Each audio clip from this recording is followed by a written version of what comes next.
Okay.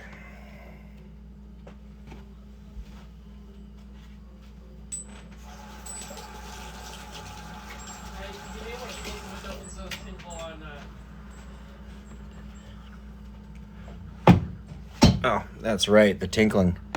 Let me just go ahead and hit that mirror. Boom. Now you can read that thing. Do, do, do, do, do, do.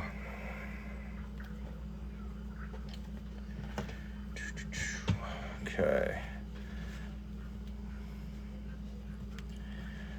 What's good? Big read.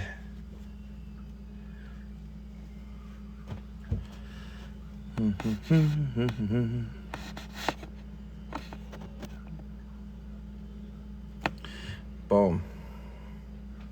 Cool. What's up? What's up? Okay, anybody that's in the chat right now, go ahead. If you can spam the likes for me, that would be much appreciated. Again, that kind of stuff helps me out in the algorithm. Hey, what's good, man? How's your Friday? Hope it's a really good day. The weather's been amazing today, so I hope you're having a good one.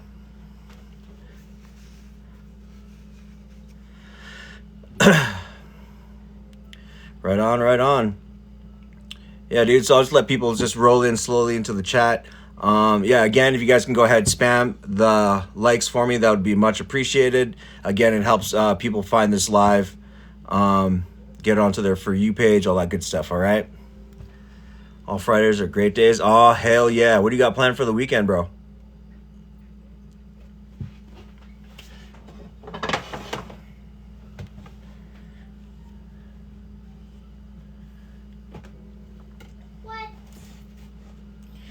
Okay, I'm just going to start getting some small prep done. Do Xbox and Herkle Turkle. Hell yeah, dude.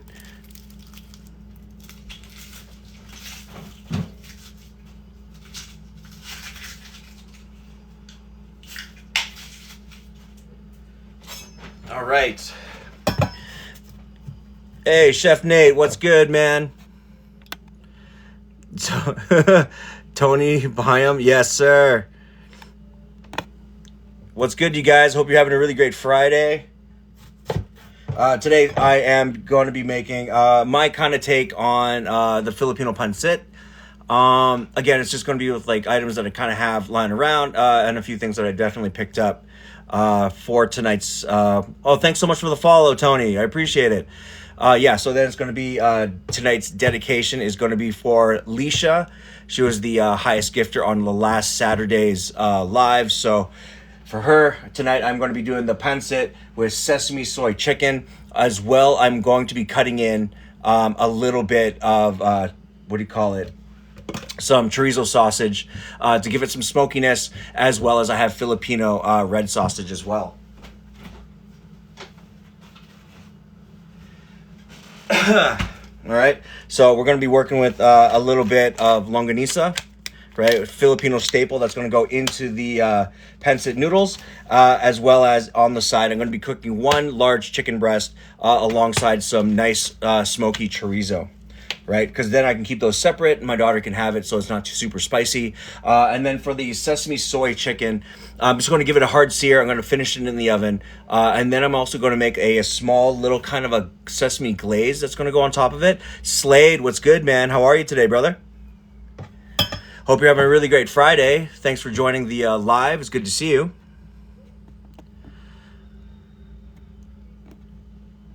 Yeah, we all slept kind of weird. Yeah. Anybody in the chat, just a reminder, please, if you can. Do you watch the Oilers? No, I'm not really super into hockey, my friend.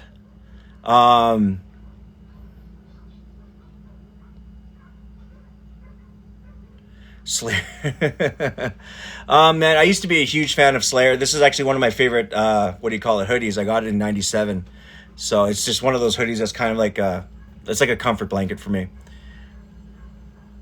You're an Oilers fan at heart? Oh, yeah.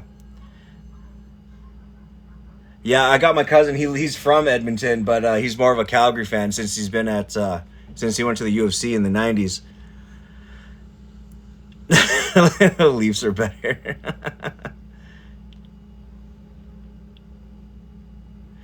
Oh yeah. I'm not again. I don't follow sports. It's not one of my things, but I do love playing basketball. That used to be one of my favorite things growing up. So you got me in spades, 100% on that, brother. Pen 15, hey, welcome back. I appreciate you for joining the live as well. So tonight is dedicated to Alicia. She was the highest gifter on the last Saturday's live. So again, just as a thing that I do, the highest gifter on the Friday or the Saturday lives gets to suggest the items that I'm going to make on the next Saturday after. So tonight, she suggested she wants to see some nice traditional Filipino food.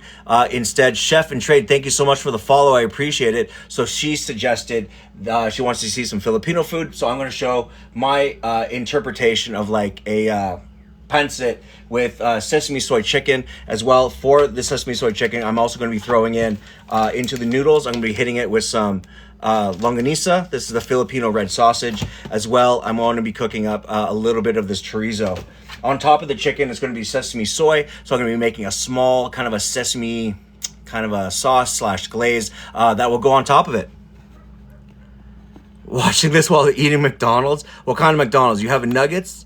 What are you saying?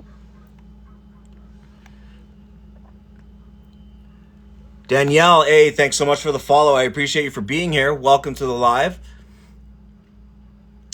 McHugh and Beverly, yes, it should be not too bad. I think this will be a pretty good rendition for tonight. So right now, I'm just going to just get a couple things prepped, and then I'm going to actually go ahead and start on my Nutella and banana philo pastries. So the reason I am doing the Nutella and banana on philo is because I kind of wanted to reinterpret what we call the turon. Turon is a Filipino kind of like a dessert spring roll. It has brown sugar. It has bananas.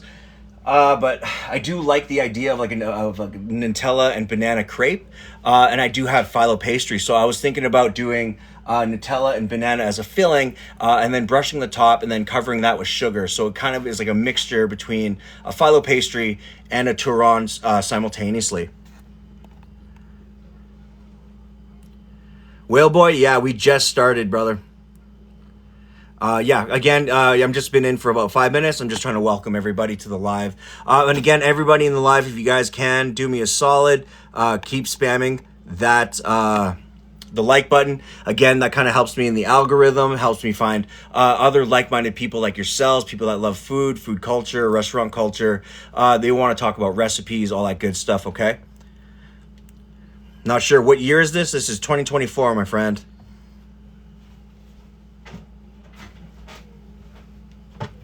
All right, so I'm just going to be cutting up just a little bit of white onions just to kind of get this going for the pancit noodles. And on the back burner, I have a little bit of water going so I can blanch my vermicelli noodles as well. So when it comes to, so my interpretation of the pancit today is going to be from, I think it's a Southern Filipino interpretation, which is the Pancit Canton. So Cantonese influenced pancit. Susan, thank you so much for the follow. I appreciate it. Wendy, good morning. Yeah, so a little bit of onion, and then for the pancit as well, I just have like a bag of coleslaw because essentially that's what the filling is for the pancit noodles. So that's actually already done and ready to go. Yes, Raven, thank you so much for the follow. I appreciate it. You guys, welcome to the live. I appreciate you guys for joining. You guys are going to love the community that we're building. Great people overall, you know what I mean? Great personalities, great insights to other food, and people that are inquisitive, you know, people that love trying new things with their food. So I hope you guys have a great time tonight. Okay, so I just got my onions chopped, and then right now I'm going to be working now on the philo pastry. So right away I have a little bit of butter that I melted and I allowed to cool. When it comes to using philo pastry, it's always good to use or have more butter than anticipated. just because when it comes to phyllo, what you really want is there to be a good amount of heat that really crisps and brings out, like, doesn't really necessarily leak the butter, but just like a croissant, you do want that bit of butter to soften the dough and to crisp up immediately. Ty, thank you so much for the follow. I appreciate it. Welcome to the live. So on the oven right here, I'm going to heat the oven to 375. Because again, I do want a more rapid heat when it comes to phyllo dough, because 350 might not be hot enough, and then it might leak the butter before you get a full cook on the phyllo. Slade wants to know what the weirdest food you've eaten is. Slade, the weirdest food? Shit. The weirdest food, in all honesty, would have been like I don't know if you've ever had surströmming from Finland. I want to say it's like Finland. I know it's like out there, from like north out there. And it's like the gnarliest fish canned joint. It just smells bad. It tastes bad, but it's like a delicacy that some people will definitely eat. It's like, I think it's from Finland or like Iceland or like something like that. And it is just crazy. It's, the smell you get off it is just like, if you're not used to it, it's just nuts. My son is getting married this July to a Filipino gal. I have tried some of their cultural foods. Hey, right on. What did you like? McHugh and Beverly, what kind of Filipino foods have you tried, and what really stuck out to you? Someone wants to know why you paint your nails. Sarah, I paint my nails because I can. It's just something that like I loved doing when I was like growing up, but at the same time, when I was a professional chef, you can't paint your nails because, again, being in a kitchen, in an industrial kitchen at that, I just found that you just don't want to risk chipping, stuff like that. But since I'm at home now, as a stay-at-home dad currently, I can. You know what I'm saying? Dinuguan. I actually don't remember what dinuguan is actually made of.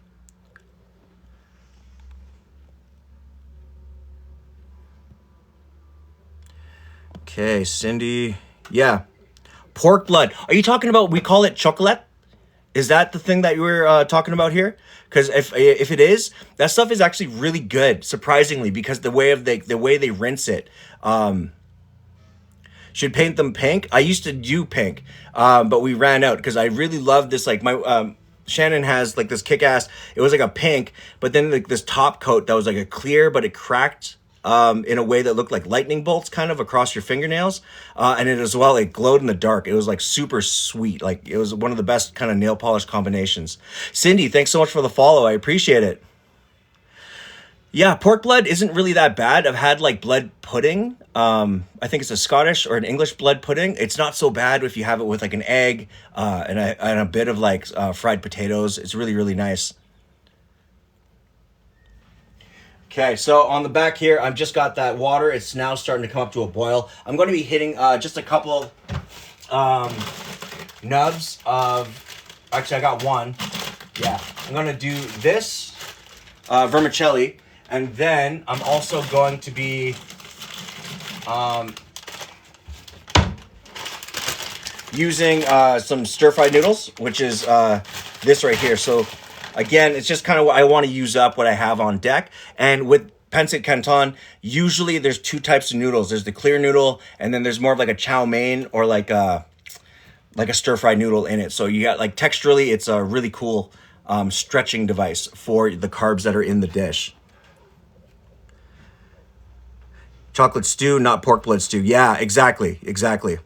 What's a pancit? So pancit is basically, it's like our noodle dish that we're known for in the Philippines. It's like, I guess it's one of the most common street food or street noodles you can find all across the Philippines. Just like how adobo is, though, it's very regional. So there's like a couple types that are known for. There's like the Filipino pancit, and as well as this Pancit Canton.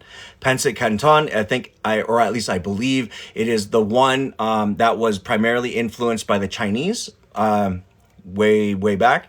And also its flavor profiling was very similar. Whereas like the more traditional Filipino one is more influenced with like more sour flavors, so things like calamansi and a little bit of vinegar and stuff like that, whereas the Pancit Canton has more like soy sauce and savory elements.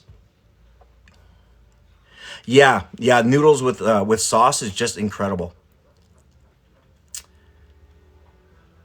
Old Dutch rave potato chips. Whoa. Haven't had those in a while. That's a blast from the past. Nice, yeah. Yes, and again, if you guys want to try like a more commercialized version of like our food, like Filipino food, go to Jollibee. They have what we define as like, if you go there for breakfast, it is the gnarliest breakfast, dude. It's the only place I know where you can get like basically like a what do you call it, like a meat puck, like a, what do you call it, like a Salisbury steak with their gravy on top of rice. You feel me? And like it's just fire. It's an egg. Oh man, it just hits. Instant Pancit Canton.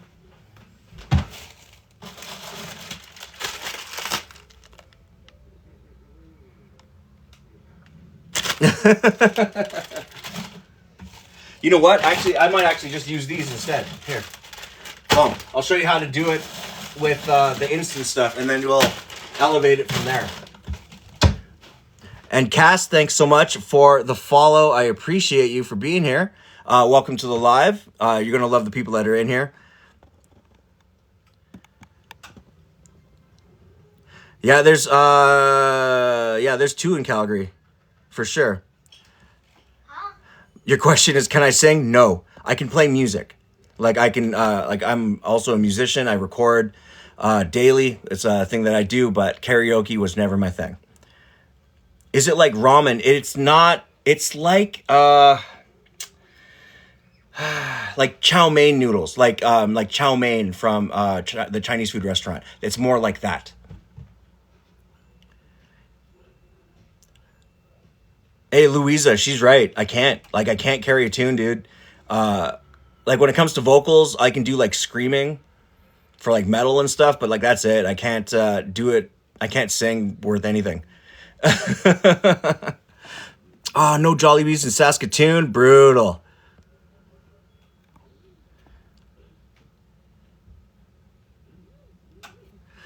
Do I make it back in the home? Absolutely.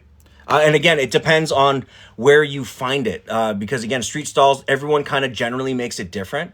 Just like you can get like a pomodoro pasta or whatever in like Italy, and it changes every like 5 to 10 miles because of region. Sing us a little song while you no.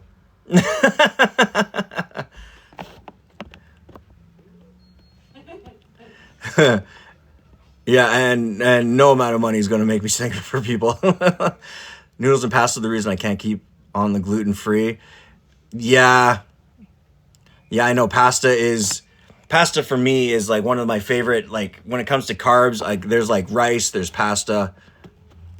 You know what I'm saying?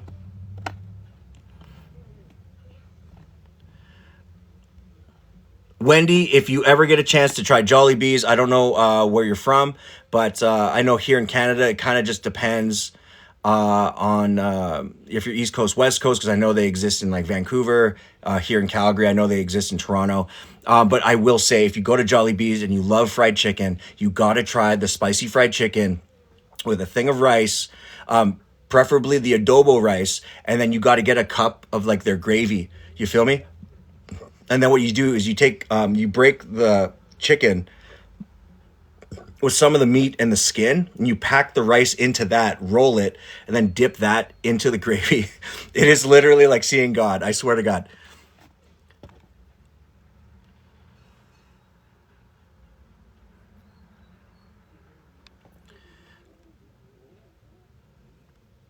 Yeah, the adobo chicken bowl is fire, dude. Yeah, dude. Okay, so I'm going to go ahead and I'm just going to give this a quick blanch. And again, when it comes to vermicelli noodles, I'm using the thin, like the really thin, the Pancit vermicelli. So it's the ultra thin noodles. And really, it doesn't need to be at a rolling boil. What it needs to is just soak. Because what you're doing here is you're really just trying to break up the bundle without overcooking it, okay? And then once that's pretty much good to go, I'm going to go ahead and drain it. or I'm going to take it out and leave it in this, the strainer. And then I'm going to wait a couple minutes before I add in these noodles and then make up the pancit. Because again, when you use the instant stuff, it already has a seasoning packet, which is really great. So you can already start the umami phase as well as all your savory notes and flavors. Wendy, you're from Texas. The only place I know in the U.S. that actually has... I think California? Yes, it's in L.A. I know they got their Jollibees, and they had their Jollibees first in anywhere in North America. And I think that's super valuable to remember because they do it right. Like, that's where you can get your halo desserts, your peach and mango pies. Just the drinks are crazy good, right? It's just sugar. It's amazing.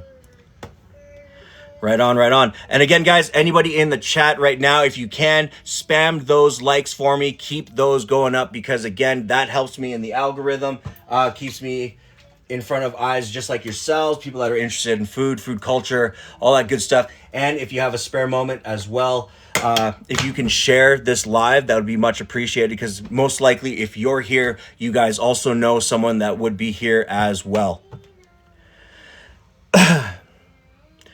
Closest thing I can think of is a Popeyes. Yeah, I mean, I'm keeping in mind though, Jollibee to me, because, hey, thank you so much. I appreciate that. Canadian Black Panther, hey, what's good, man? Thanks so much for the gift. I appreciate you for being here. And thank you so much for that heart me. Did I ever take the SATE culinary? No, I did not. I worked with a lot of people that did. I sought out when I was a kid. I started as a dishwasher when I was 13. Thank you so much for the rose. I appreciate you for that. I started as a dishwasher when I was 13, and I decided I was offered the opportunity to go to SATE, but I really wanted to prove that you did not need to go to culinary school to become a great chef. And again, I've been a chef for the last 18 years, sous chef or chef, and it's something that I just carried on. Yes, I moved here when I was young, like really, really young. That's why I don't have like a Filipino accent or anything like that. All right, so then I got my glass noodles nice and soft. I'm going to go ahead and drain those off right now. All righty. Okay, I'm going to let those just drain and cool off. Then I'm going to refill my pot again with just a little bit of water so I can go ahead and soak the noodles when the time comes. So now that's done. I got all my kind of mise en place just kind of ready generally for cooking. So now I'm going to start on the dessert, okay? I'm going to start on the dessert now, get that in, and then once I pull those out, those will be nice and resting. So with a non-stick pan, again, usually with non-sticks, even though it is non-stick, I do kind of want to always add just a little extra buffer because I don't want to use parchment in this case. I really want the bottom of the philos to be nice and crispy. You're taking the SATE culinary, right on, dude. To be honest with you, what you do learn is the fundamentals at SATE. Those are at least things that I'm lucky enough to have been taught by really great chefs. But at the same time, at least at SATE, you're going to be able to take your time, learn your knife skills, learn your cut sizes, how to convert measurements, stuff like that. Which is beneficial, I will say. Popeyes is some of the best chicken. Yo, Popeyes, like honestly, a 3-piece with spicy fries and ranch is poof. You know what I mean? The parchment drama on TikTok, like when you have to we have to add water and scrunch it up and stuff. I mean, I honestly I don't. As long as it works. It's a method that not a lot of people know. I actually got into you have to cut the parchment and you got to form it so it fits. Like if I knew about the scrunching up method, that's a game changer. No. I don't actually play video. I stopped playing video games 10 years ago. When I do, it's things like GTA 5 or Battlefield. The setup I have is primarily for video editing and making music.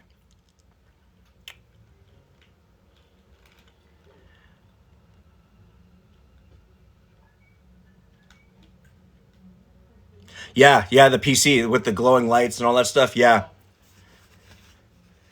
yeah, that's my studio. So I'm in there daily, just trying to crank out whatever kind of content. You know what I'm saying?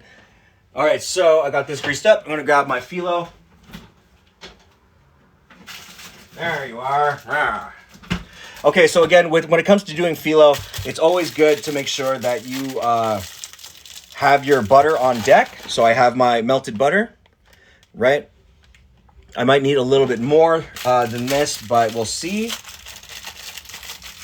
And then if you have excess phyllo at the end of like preparing, I'm only going to prepare a few just because I don't necessarily need, there's only 3 of us in here and my little girl can only eat so much. Okay, so I'm going to give that a quick snip. Okay, perfect. All right. And what I love about phyllo dough, though, is that it is freezer safe. Like you can pretty much, if you have the moment to, or the opportunity to buy some, you can go ahead, just pre-buy some, throw it into your freezer, and then you can have it for whenever you need it. Hey, Apache Dan, what's good, man? Okay, so tonight is dedicated to Alicia, because again, she was the highest, highest gifter on the last Saturday's live. So in her name, she actually requested to see something Filipino or some Filipino dishes. And instead, I decided to do my take on the pancit canton, which I'm going to be serving with sesame soy chicken, which is a single chicken breast that I'm going to be searing. On top of that, I'm going to also be searing off a little bit of nice smoky chorizo. And in the noodles, I'm going to be putting it with some longanisa sausages. So it'll be nice, kind of a more meaty stir fry this time around. Leah Knox, thank you so much for the follow. I appreciate you for being here. Welcome to the live. Oh man, Gashner, all of those ingredients at once is nuts. That's awesome, dude. Oh yeah, that sounds so good. Coconut whipped cream, goddamn. Phyllo pastry is a very thin, imagine if you've ever had baklava from a Mediterranean spot or from a, like a place that does donaires or a Greek spot, they usually will sell, those desserts, and those desserts with the really thin pastry is the phyllo dough. So phyllo dough is just a really thin rolled out pastry that when you cover it with butter, very crispy, very airy when it does bake, and it's a pretty awesome pastry to work with. You made chili in the pressure cooker? Damn. Yeah, dude. Okay, so we're just going to get on with it right here. So I cut my phyllo dough in half because I'm not going to use all of it. So I'm just going to just re-roll it after I'm done with it and then just re-wrap it. Okay, and in this case, so I'm going to be working with a little bit of Nutella and banana. Okay, actually just use up this old guy first. Bam. All right, so when it comes to working with things like Nutella as well, a good tip, in my opinion, is get hot water and then lightly soak your spoon. And what this is going to do is it's going to act as like a sliding barrier right over your Nutella, okay? So you kind of want to treat this like one of those French crepes that you see at the creperie or any place that's in the mall that's doing crepes, okay?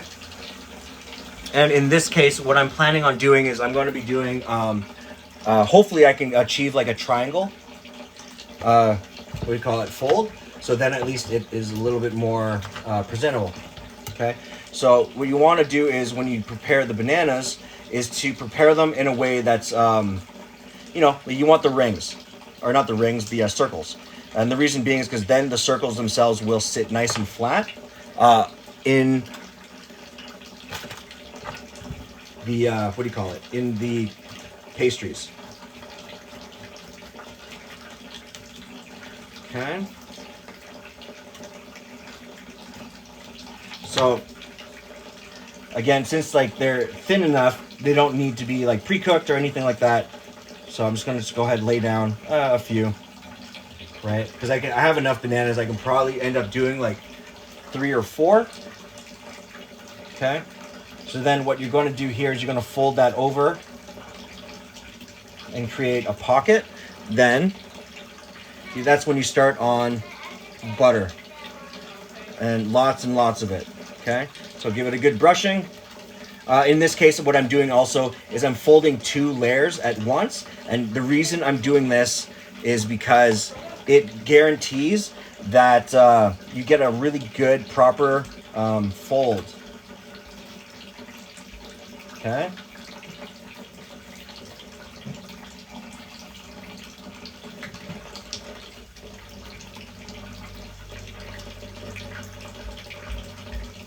Right, because by doing this, it guarantees that you won't have any like spillover, and then your Nutella stays nice and what do you call it? Stays stuck is what I'm saying. Okay, so then with your edge, you always want to make sure that you butter your edges. Right, there's your packet. Right, goes on, and then of course, butter. Right, and just a little bit of sugar on the top, so that when it cooks, it will caramelize. And that's that crisp of the caramelization from the sugar is what's going to give it that nice bit of crunch. No nail in center. Use Worcestershire homemade chili spice blend for an uplifted taste. Oh yeah, dude. You know that's going to be good. Hell yeah. Hey, Iron Maiden, what's good, man? Thanks so much for joining the live. I appreciate you. And Karen, how are ya? Good to see you guys. I hope you're having a really great Friday. Thank you so much for joining. Okay, so that's one way to do your fold. Okay, the other way is you place right here on the. Since I'm right-handed, I go to the left side. Okay. You're gonna go left side, add your bananas, boom, just like that. Okay. And at least it's just enough so that when you smush it down, it's nice. It's what do you call it? Nice and thin, so that it does fold. Okay. So again, you're gonna cover the first bit with butter, just like that. Okay, then you're going to take this and fold it over. Again, I'm going with 2. Just like that. All right. And then the secret here is then you're going to fold it into a triangle.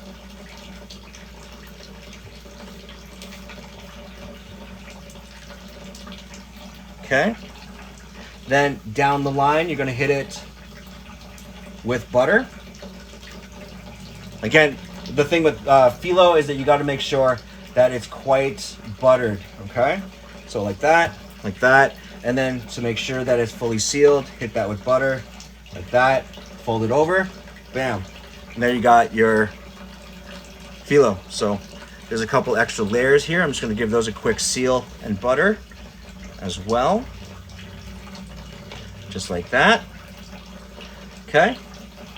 And then triangle, all right? Topped with Havarti cheese. Ooh, that's going to be good. Okay, Iron Maiden, everything's going really well. Today was really, really great. I hope you had a really great day as well. Weather's been nice, so how can you complain, right? A little bit windy, but I'm loving it. Chocolate coated banana wrapped in rice papers and then fried in peanut oil. You know it, dude. Oh, yeah. Yeah, one of my favorite things to do with that as well is that if you can coat it, like again, you hit it with like either chocolate, just like those chocolate covered bananas, like those frozen ones. You can give it a small coating of something and then roll it in peanuts. I'm a huge fan of that. You're in a rainstorm. Oh, damn. At least it's not snowing, right? We are in Calgary, Alberta.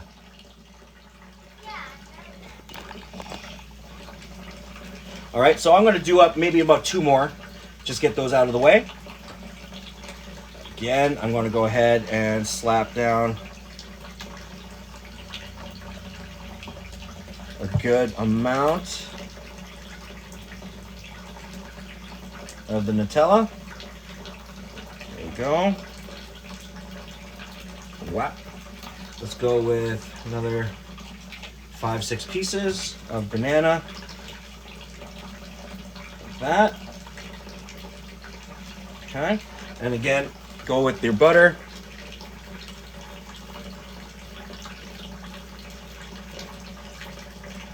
Just like that.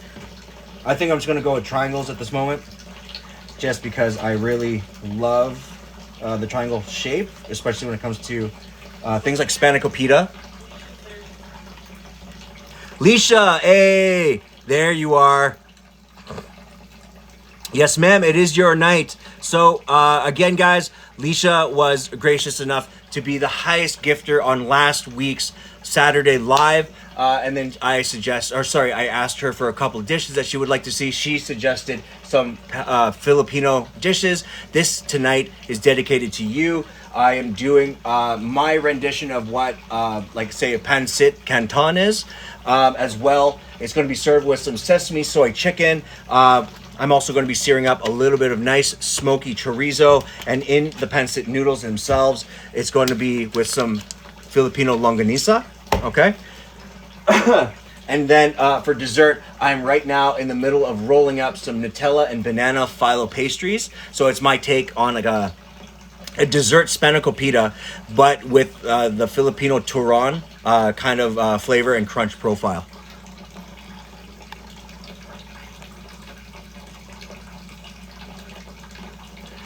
Yeah, the white rain today. Oh no.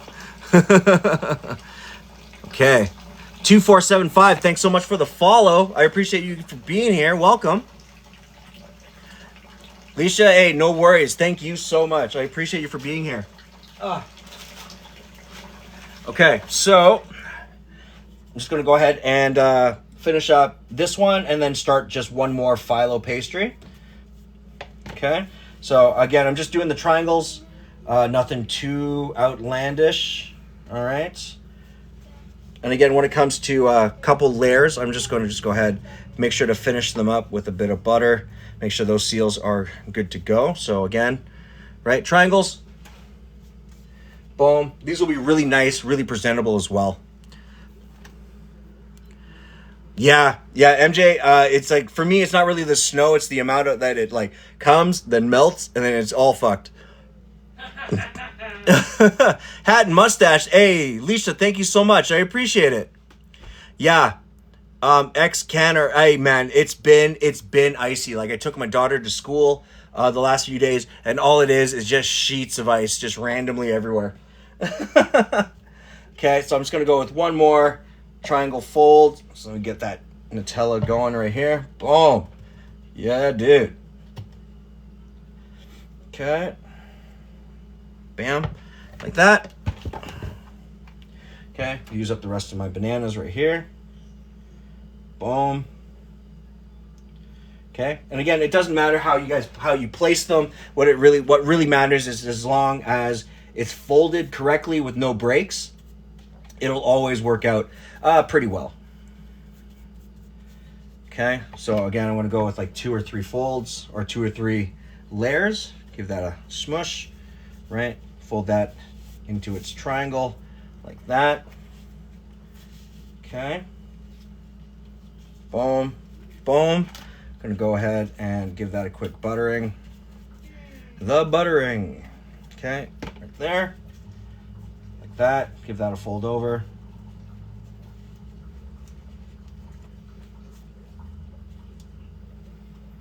Okay, like that, and like that. Cool. Then I have a couple of these drier layers. I'm just going to go ahead and give those just a little bit more butter. Just like that. And like that. 5 feet of snow or more. What? No. Okay, so then on top of, again, these, just going to go ahead, give them a hit of butter just to make sure that it's not dry, right? Because again, it's best that you have all of your mise en place for these done right away, because then you can kind of at least get to wrapping up your phyllo doughs without hesitation, because the second you wait on these, the drier they get by the minute.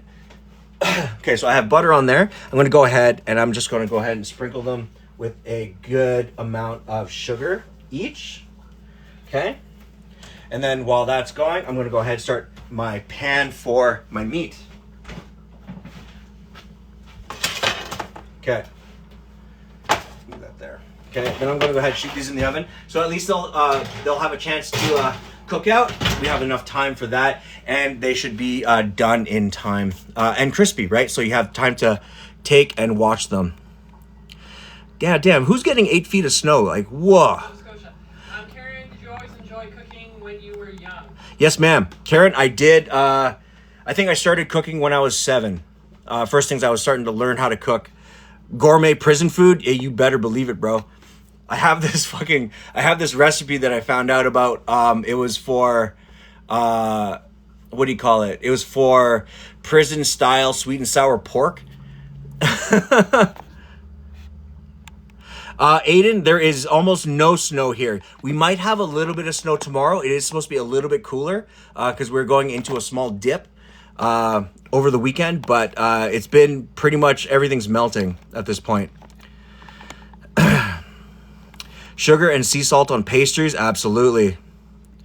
Dom, absolutely, man. You know what I mean? Doors open. We got plates on the table for you, dude. Slime, thank you so much for the follow. I appreciate it.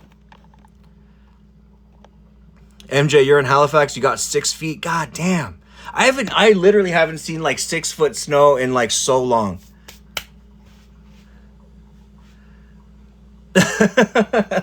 We're in Calgary, Alberta, my friend. All right, so I'm just going to go ahead, just give this a quick wrap. I'm going to throw it into the fridge.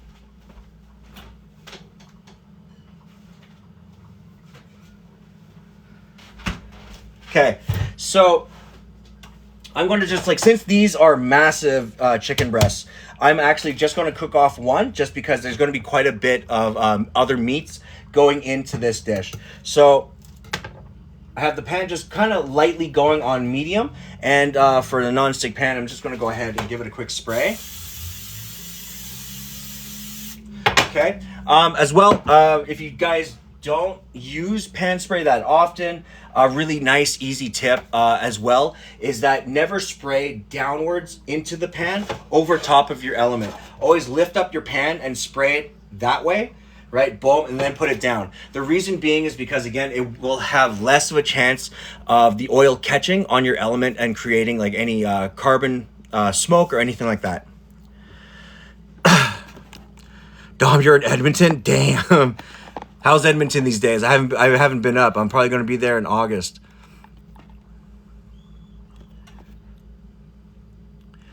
What? X-Cat? Hey, man. Thank you so much for the roses. The love you hearts, I appreciate you for doing that. Thank you so much. She moved back in 2016. Damn. Yo, 25 roses. Hey, thank you so much for doing that. I appreciate it. You fill a stay bottle with peanut oil for my tins. Nice. There you go. Yeah, because again, peanut oil is just as good as long as it's a nice fine mist when you spray it on. Gorgeous. Because when I was at my last restaurant, so that's what we did as well, is we kind of kept anything. We had a couple ones for, we had one that was for canola oil, one that was for just regular peanut oil, and we also had one that was kind of sitting next to our sous vide, not our sous vide, yeah, our sous vide, staying mildly warm, and it had duck fat.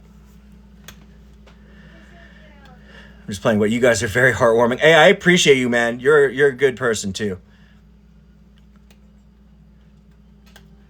Yeah. I think it'll be it'll be all right dinner. What are you having for dinner as well tonight? What are you saying? Bridget, hey, good to see you. Welcome.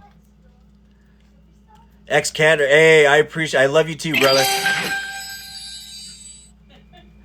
You're gonna have to reset your live goal. Apparently, yeah. Thanks so much, guys, for all the gifts. I really appreciate it, man. Thank you so much. Okay, so I got this kind of going right now. What I'm going to do is I'm going to put it, tender side down into the pan and let that sear. So I'm going to keep this pretty plain because I'm going to be topping it. I'm going to be topping this guy with a glaze that I'm going to be making shortly here. Okay. Boom, just like that. Ugh.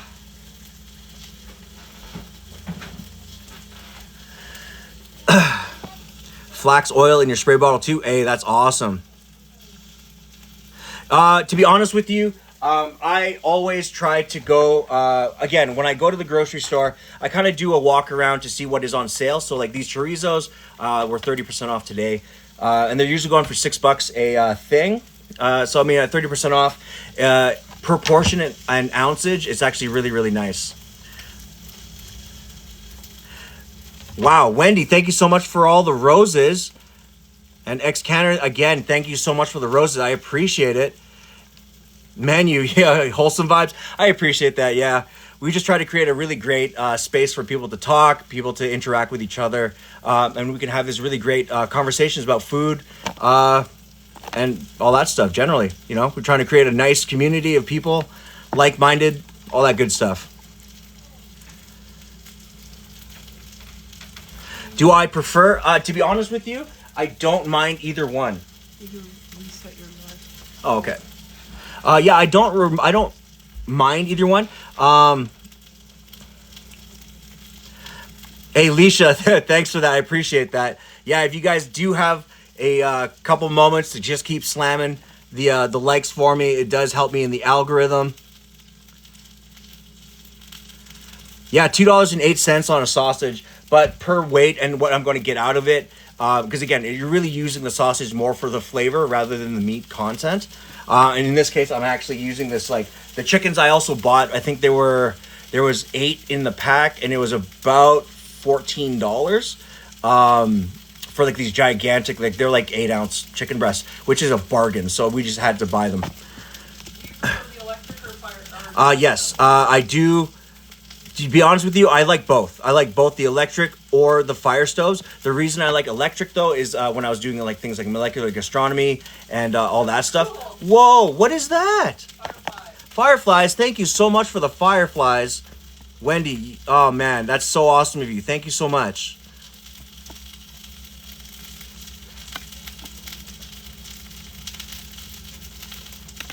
Yeah, and any type of money that you can save. Yeah, because again, I go to the superstore because it's really near my house. But again, it's really all about where you can find the deals. For me, when it comes to like things like fresh produce or anything where I can save a little bit of money, the Asian markets as well. If you have a Chinatown or if you have like a TNT market, they have usually a really great deal on things like off-cut meats as well as vegetables. But if you have local produce like farmers markets, stuff like that, definitely support them.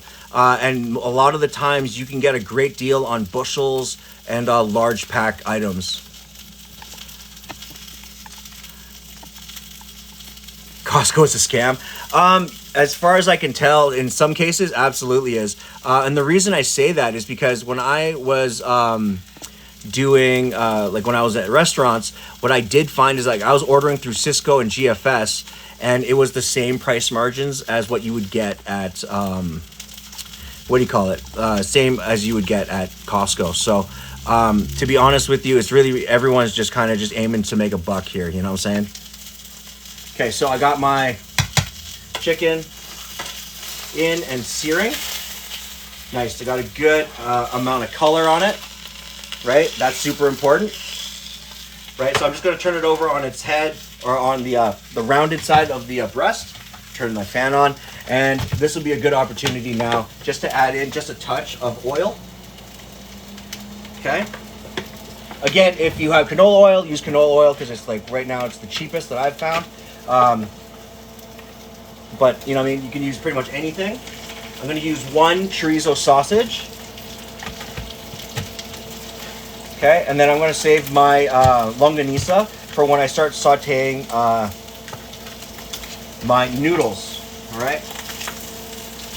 Okay, so I'm just going to let those go. Let them get a little bit of color as well. Whoa, that's awesome. Sage and Scarlet, thank you so much for the cap. Gumamela, thanks so much for the rose. I appreciate you guys for doing that. Got a lot of herbs. Yeah, and the cool part about going to an Asian market, especially for things like herbs, is that they have like a selection that really can't be beat unless you go to like an ultra specialty market. That's awesome. Thanks so much for the hat and mustache. I have to drive to Portland, Oregon for proper Asian markets. Oh, damn. And who sent that? Sage and Scarlet, thank you so much for the hat and mustache. I really, really appreciate it. Yeah, canola oil, Amy. To be honest with you, though, like, we're trying to do everything on a budget. So, canola oil, I'll go with it. But I'll go with any other oil. I'm not really too picky.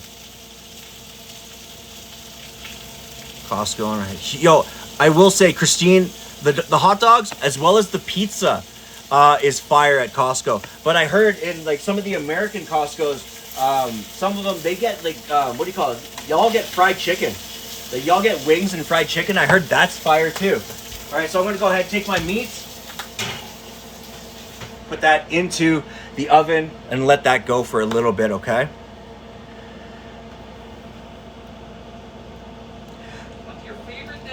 Oh, you love some deep dish pizza? Man, me too, man. I love all types of pizza, like the thin crust or like thick crust deep dish. Some of my favorite. I've never had true Chicago deep dish, though. I heard it's like a casserole, basically. But if I was to say what my favorite dish is, hey, thanks so much, Sage and Scarlet. Thanks so much for the cap. I appreciate it. Yo, stuffed crust is so good, too. To be honest with you, again, I'm just going to go back to, like, I love everything deep fried. Like, or, like, mad, like, sandwiches, like, hoagies, or, like Philly style, what do you call it? Philly style subs, anything like that is amazing to me. Have you made seafood boil? Yes, I have. We don't do a lot of seafood boils here just because seafood, we're landlocked. So like seafood here is just nuts. Like it's so expensive. Dom, yeah, man. Like I honestly, man, like cause when I was growing up, I also opened and worked at a lot of bars and things like, you know, when you're broke, especially when you're cooking, like wing night.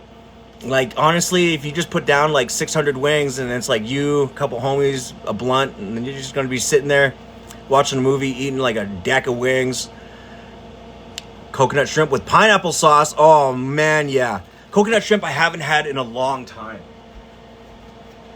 What's also good is that I can't remember what restaurant does it, but it's like a dish that actually I was doing at one of the pubs. It's called Bang Bang shrimp or like fire shrimp, where it's like a spicy peanut sauce on top of tempura or like coconut shrimp, boom, and it's on a bed of just like lettuce and red onions. That shit just hits. Seafood is king in Nova Scotia. I know, I love that. You got food poisoning from Mr. Sub. Ah, brutal. To be honest with you though, I haven't seen a Mr. Sub in a long time. Do we have Mr. Sub here still? I don't know where, but I think so. Like, I haven't seen a Mr. Sub, like, legitimately in...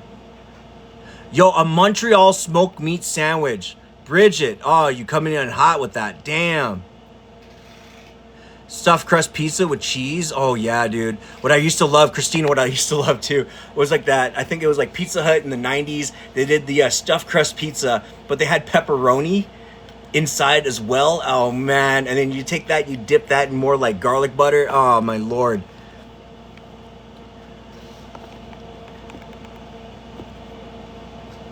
Yeah, Chinese food. Yo, hey, if anybody knows, my wife, she knows my love for like Western style Chinese food. Like, because here in Calgary we have a thing called ginger beef. That's one of my favorite dishes on the planet when it comes to like just gnarly North American style Chinese food. Walnut honey prawns. Oh my god, yes. Oh, okay. Young Royal. No, look, because the reason I'm coming on live today is because I'm going to be, I'm shooting a what do you call it? I'm shooting one day of short film tomorrow because I'm doing sound for them. And this is one of the 4 days that I'm going to be filming. So instead of trying to crush my time, trying to get back here to do the live on Saturday. I decided today would be a better day for that. So right now, since I have my meat going in the oven, I have my desserts going in the oven, I put down my pancit noodles into the back burner here, just so I can get those softening. And then I can get them drained right away so that I can get them nice, cooled off, and then I can have them for sauteing in my pan with my vegetables.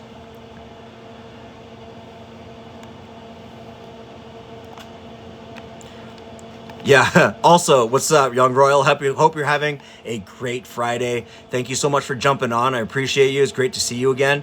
MJ, yo, crab rangoon. I did a crab rangoon spring roll.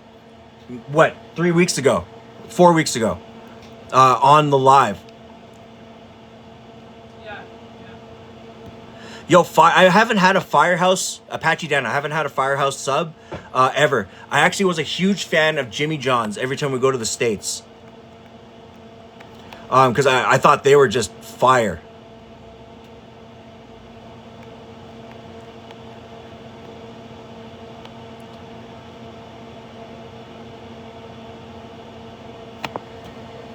Hey, young Royal, I appreciate you for being here. Thank you so much again for joining the live. It's awesome to see you guys keep coming back, and it's really huge for me, right? It's really inspiring to see people that have stuff that take away from these lives. I pickle prawns and red peppers, soy sauce, horseradish. Oh yeah, it's almost like it's almost like kind of like an Asian style cocktail sauce. I love that.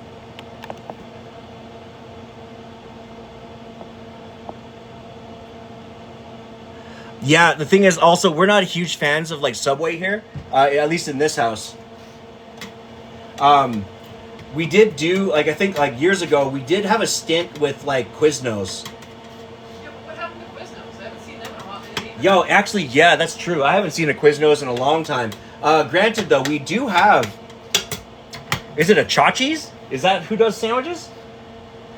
All I know is... Yeah, that place, it's in the mall. Yeah, all I know is like in the malls, a lot of the sub style places kind of like went the way of the dinosaur, and they're being taken over by like more artisanal sub sandwich spots with like homemade bread, fresh cuts, deli, all that good stuff. Andy Thompson, thank you so much for the follow. I appreciate it.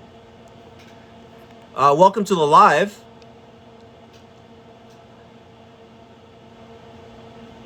Asian style sauce, and I eat the entire jar. Oh, damn. That's awesome. We have a few Quiznos. Not missing anything from Subway. Yeah, I know. Subway, you know what I mean? It used to be dope. But like in the 90s. Because once I found out how much like a 6-inch cold cut cost in like 1998, I was kind of pissed. I was like, they are making money. From California, so Washington feels so inexpensive. Yeah, Cali is it is an expensive beast out there, I will say. All right, so I got these noodles. They're softening. I kill that heat right there. I'm just gonna give a quick check to my desserts. Yeah, dude. Oh my God. How close? So we got that nice crisp on the top. We're almost there. Yeah, I do want to get a little bit more color.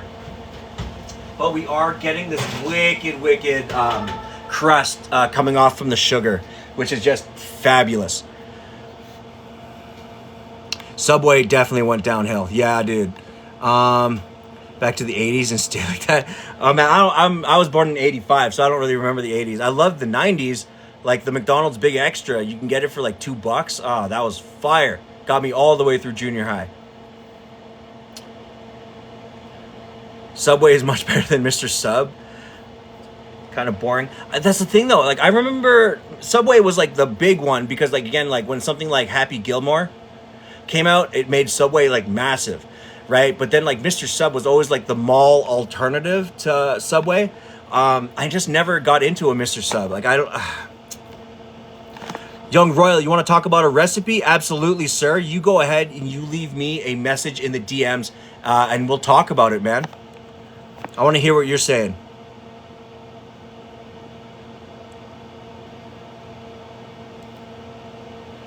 MJ, yeah, in 88. You're the same age as my sister. Yeah, because again, for me, one of the most like memorable things, especially when it came to like fast food culture, was being in Canada in the '90s, and then all you're doing is catching like American commercials for things like Checkers, Sonic Drive-In, Jack in the Box, just random like businesses that exist now. But like, I was like, how do you have? There was like, oh, what was it like? Sonic Drive-In had like a 50-cent sundae. I mean, obviously it was like this big, right? But like, it's you had a 50-cent sundae. You had like foot-long hot chili dogs and stuff like that for like $1. I was like, yo, how does this exist and we don't have it? You know what I mean? Yo, the pizza at McDonald's. Does anyone also remember when they had the McLobster? I know it's been back, but I remember when they had McLobster on the menu. Oh, actually, here's another one. Does anyone remember when McDonald's used to have the seasoning packets in the '90s? Right, because that's the one. That's one of the things that I totally forgot about until it was brought up. Yeah, pizza. They had like the single serve. I remember pizza days at school, and they would just order it from McDonald's. So you can get a pizza, like a pepperoni, a cheese, or a Hawaiian. The hot dog at A&W. What's funny about the hot dog at A&W is that we in Calgary still have it. It still exists.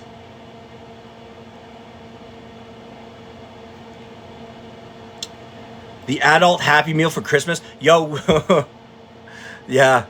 Yeah, we had to buy a few of those. How's the McRib? To be honest with you, I don't remember it being so small. That's the thing I hate about it. Still have, yes. The thing is, again, it's a promotional item, and since A&W is a franchise, it really depends on which A&W has brought it back. Yes, but they still cook the hot dog on the flat top alongside the burgers, so you can get all that flavor and shit. It's so good. Rocky's Sausage House. Oh yeah, dude. Yeah, they actually, and they make a lot of stuff in house, or they source really great material from that. Lost the video? What happened? What happened here? Am I cutting out? You seem okay on my end, but you have been a little choppy too. Yeah, I've got full bars, as far as I can tell. All right. Yes, sir. Oh my God, yes. Let's go ahead, pull these over here, get that out of that. Okay, so check that out, guys. Right? Listen. Right? Good crisp. There's a nice, good layer of that sugar on top. The color overall, very nice. We do have a lot of that Nutella leaking out the bottom, but it's not like exploding. So that means it did caramelize a little bit, which is awesome. As well as you can also see the bananas have softened, taken on a little bit of that, what do you call it? A little bit of that liquid, right? Cooked thoroughly. Yep, you get that nice crisp, right? Flaky, awesome. How long will the great meal take, boss, from food?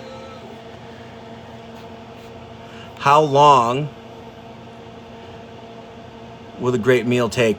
To be honest with you, I am pretty much just waiting on the meat, and I'm going to be pretty much finishing off the pancit as we go right here. It's got to chop up a little bit of the Filipino sausage, the longanisa.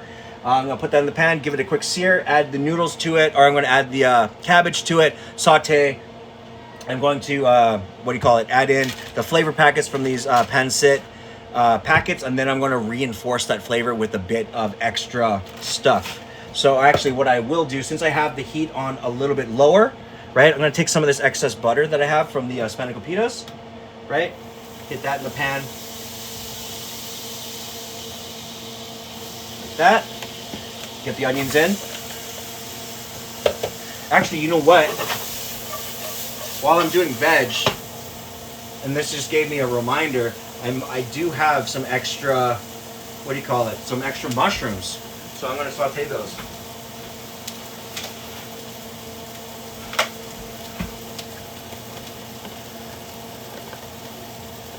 Okay. No ruler slayer. Hell yeah, dude. as well. Ooh, thank you so much for joining the live. I appreciate you. Same with No Rulers. Thank you guys for dropping into the live. I appreciate you guys for being here. MJ, thank you so much for the follow as well. Welcome to the community. I appreciate you for joining. You're going to love the people that are in here. They're just great people. You know what I mean? Great personalities, all that good stuff. Enjoy your food, I'm hoping. Absolutely, Dom, thank you so much. Thank you for the follow. Again, just a reminder for you or for anybody that's new to this live, I do, at the end of every live, take video and post pictures of all the final product from all of the lives. As well, if you guys follow, you guys will see any events coming up in the future and all that good stuff. So I do, I do stream Tuesday, Thursday, Saturdays as usual. But I will always update you guys if there's any changes weekly, okay? Dom, you have a great rest of your evening. I hope you enjoy your pizza and have a great, rest of your weekend. Tori Lockhart, thank you so much for the follow. I appreciate you for being here. Welcome.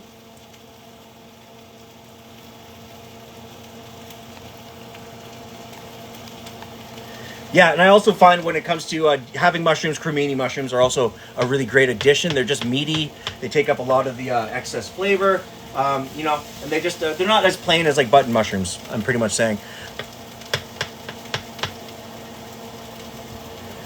Ooh, hey, thank you, man. I appreciate it. Yeah, you know how it is. I'm just trying to get out here, cook, inspire, and then if you take anything from my lives, by all means, my intention here is to just get everybody to get in their kitchens, grab some cheap ingredients and create. That's super important for me. Okay, so I got my noodles. They're just resting and draining. Okay.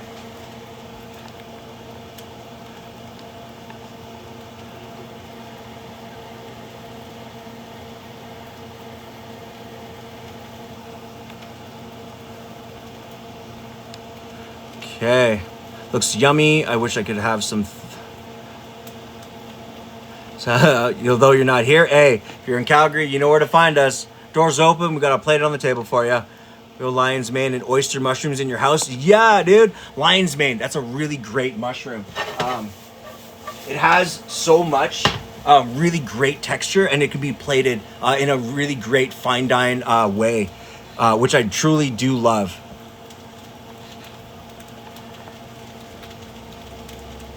MJ, the banana dessert, yes. What my idea is, you just let it cool down, and it's really awesome on its own, or you can also serve it with a nice casual small scoop of ice cream on the side. Because again, it's just one of those really kind of lightly sweet, lightly savory kind of dishes. Casual ice cream, yeah, you heard me. Christine, of course. That's what I'm here for. I'm here to support anybody on their culinary or food journeys. You know what I'm saying? Because again, that's something that's super important for me, because since I'm not in kitchens anymore, I don't have to have apprentices or anything like that. So instead, I just want to get everybody who's interested in food, wants to learn about food, and just never had access to a chef. Those are people I really want to help out going forward.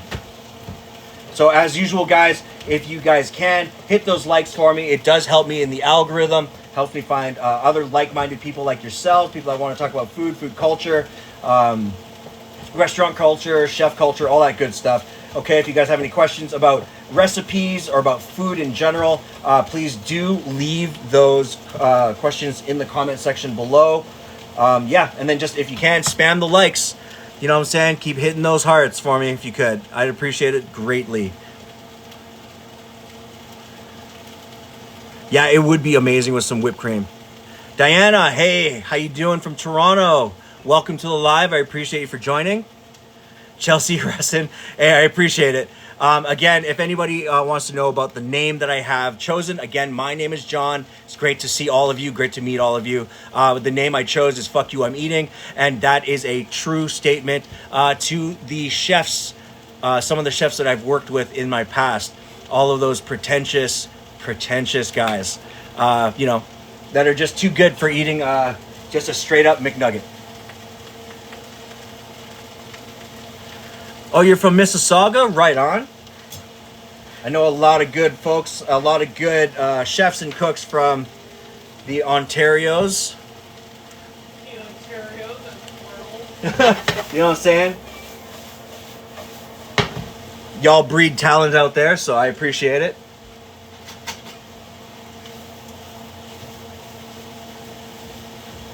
I think the only issue I got with chefs that come from Ontario is it's exactly the same thing about chefs that come from Calgary. They all have the same menus, which is hilarious to me.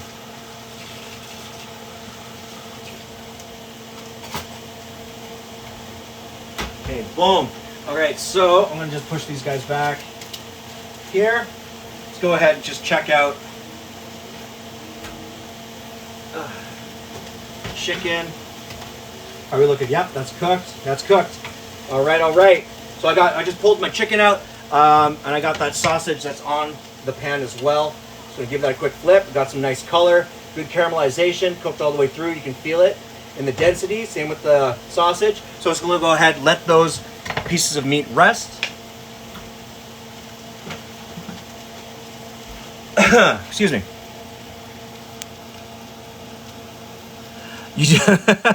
Yo, MJ, I definitely agree with you there, my friend. Diana, thanks so much for following. I appreciate you. Welcome to the community. You're gonna love the people that are in here. They're again just great personalities, loving, caring people that are all just interested in enjoying themselves, having great food. You know what I'm saying? And I appreciate every single one of you guys for rolling through. So on the back, again, I have my meats ready, noodles ready. In this pan, I have onions, mushrooms, and longanisa. That's the Filipino sausage, all starting to sear off. I'm gonna go ahead and raise the heat to about a 5.5, so a little bit more than medium heat. Again, when you're working with non-stick, you don't want to blast it with heat because that is what will force the non-stick coating to get worked off faster from the pan. Which is no bueno. Bridget, you got some of these? Yeah, right on, dude. Again, these are fundamental for me, right? Because for me, in my arsenal, I got like my big tongs, my like medium tongs, and then these tongs. Again, you're gonna love it because when it comes to things like fine plating, you can take it and then you can place in a way that's really meaningful when it comes to your plating. So I hope you do have a great time with them. If you can, take a picture for me. Send me some of those, or send me a picture of it, not those. Send me a picture of you using them. I would be happy to repost that on my social media. Where did I get them? So these ones in particular, I had 3 pairs at one time. I got these actually when we were in Seattle. At Pike's Place, there's a kitchen supply store there, and these were relatively cheap. So I did, I think they were like $10 or $15 a piece when I saw them.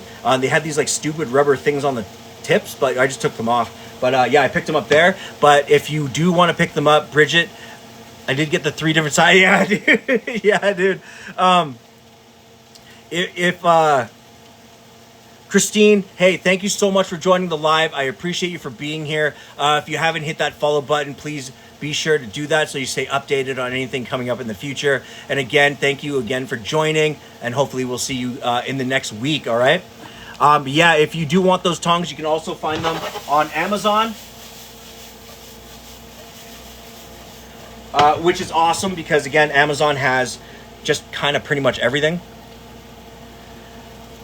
Is Think Kitchen? Yeah, give them a check because I guarantee. Chelsea Rassin, thank you so much for the follow. I appreciate you. Yeah, welcome to the community. I hope you have a great time here. And Christine Xavier, thank you so much for the follow. Hopefully I will see you again in the future. By all means, be sure to drop in. If you have any more questions, comments, anything like that in terms of food culture, recipes that you want to work on, by all means, you're welcome to leave those comments in the comment section below, or by all means, give me a DM if you have any of those questions as well, okay? Anybody in the chat right now, guys, if you can, please spam the like buttons for me. You know what I mean? I'm just coming up on 15 minutes or so left on this live, but if you guys can get more people in here, it will help me out in the algorithm. You know, find like-minded people just like yourselves who want to talk about food culture, all that good stuff. Called La Cucina. Had lots of Italian cooking supplies. Went out of business. Yeah, and that's the thing about a lot of cooking supply places. They kind of, I feel that they kind of come and go, just because, again, it really comes down to some cities really just have or businesses that just survive because they've been here for so long. Okay, so I'm going to be making just a soy sesame sauce, and for this, I did have a little bit of, I guess, what would be known as Chinese tahini, right? But in this case, this is black sesame paste. Okay, just like, and it works exactly like peanut butter, except that it does separate much easier than peanut butter, because again, it's made from the composition of sesames, so it's not great for emulsing and then being left in like a warmer space. Is that spicy? Is this spicy? It is not that spicy. The chorizo is going to have more of a spicy but smoky flavor, whereas the longanisa, it is the spicy version, but it's not necessarily spicy. It actually is just a fancy way of saying seasoned. White people spicy friendly. Yeah, it's very Guaylo friendly. Okay, so I got a little bit of this sesame paste. Again, I'm working with this stuff. Okay, right. So just regular black sesame paste or regular sesame paste. I'm just gonna go ahead and just dump in just a little bit of that in there. Okay. Again, it works very much like peanut butter or anything like that. So then what I'm going to do here is I'm just going to add in just a little bit of sugar. Okay.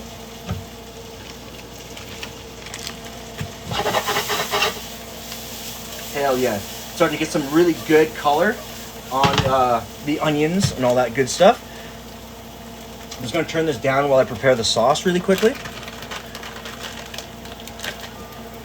Okay, I'm just going to put in a little bit of garlic salt. That's going to add that little bit of sodium. Okay, and then I'm also going to be adding in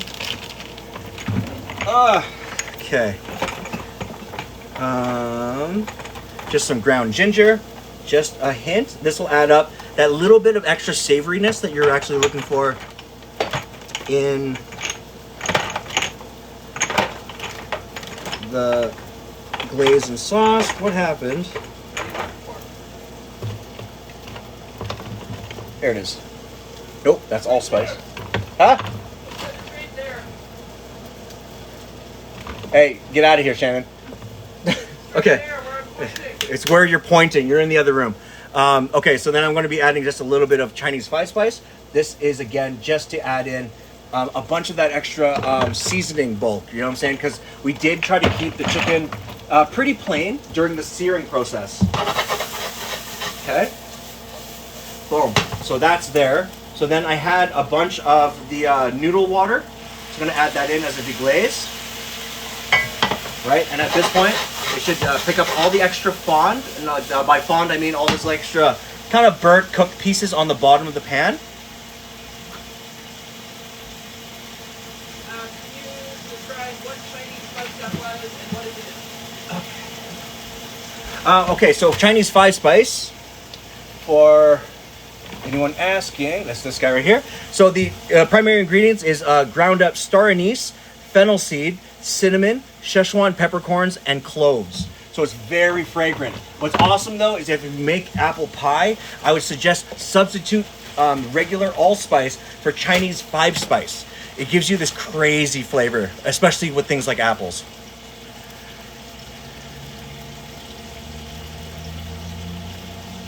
Yeah, it's a really interesting flavor profile. So okay, so now I'm gonna go into the pan with a good helping of cabbage. Okay, so now at this point I'm gonna go ahead and raise it back up to a medium.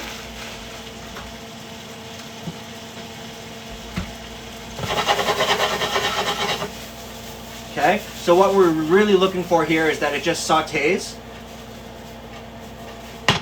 Bam. Okay, so then with this, we're going to go ahead with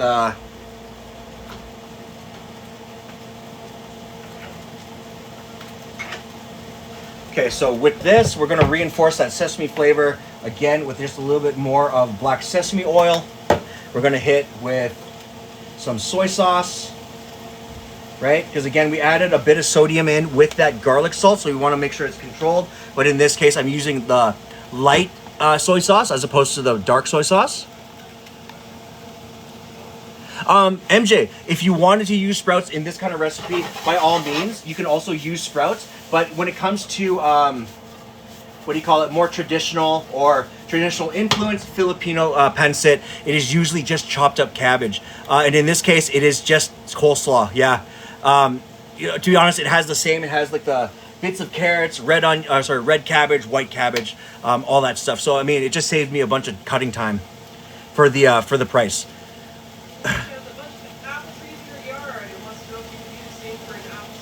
Yes, you have, wait, apple trees in your front yard. I need to try that. How about for applesauce? Absolutely. But when you do applesauce, just make sure that you kind of hold back. Just what the 5 spices there for is to just add both fragrance and savoriness to the overall. But it does have components that you will really, in my opinion, find extremely appealing. So just go a little bit, goes a long way, I guess is the general rule here.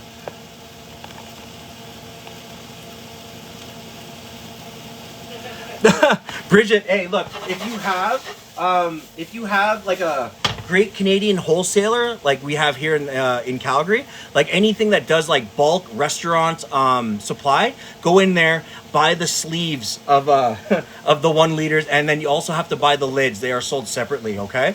But when you do get the containers, look on the bottoms. They'll have the what do you call it, the sizing, right? How many ounces, right? Because that will be the right size for the lids that you get.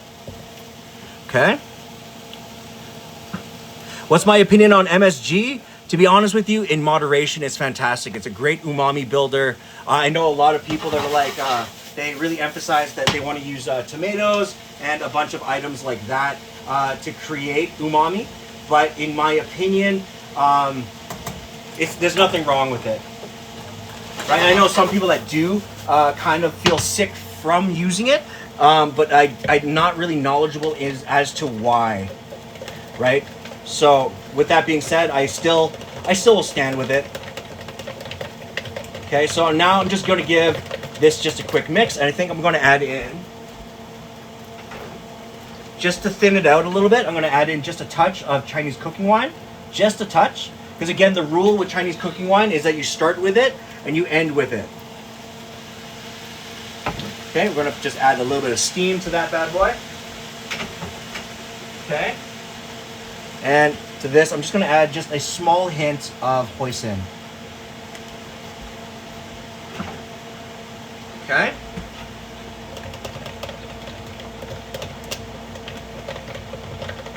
Nice. Very nice. Cool. Now those are cooled down, so it's going to be awesome, so I can slice it right over top. All right. So for this, I just gave it a rough mix. What I'm going to do now is I'm actually going to give it a quick blend. And anyone that's been here knows I'm a huge fan now, for no reason, of this coffee frothing thing. Ulan.ca, yes, I would highly recommend. Like, again, you can get them on Amazon, all that good stuff. But if you're in a pinch and you want to buy it right away, I just go to the kitchen retail stores, like the kitchen supply stores, and then just pick them up from there. may have to go to the big city. By all means, though, you can also find them on Amazon, I'm pretty sure.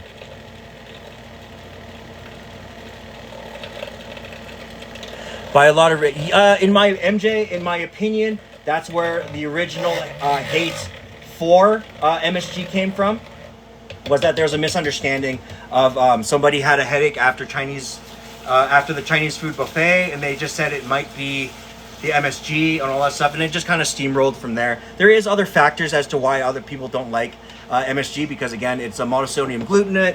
They say that it can cause cancer. All that stuff, but let's be perfectly real. If you drink a ginger ale, you can also catch cancer. So it's not like it's not like that kind of knowledge is really new to anything these days. Okay, so now I'm just gonna give this a quick rinse. Okay, so for this, now that I got a good amount of, I just want to add just a touch of extra moisture. About another, say, just a quarter cup of liquid. And then I'm going to just go ahead and take these flavor packs. And then that's what I'm going to add in to kind of flavor and finish the pancit, okay? Because again, in my opinion, these instant packets, much like Indomie and much like the ramen, the pho packets, they're, in my opinion, perfect.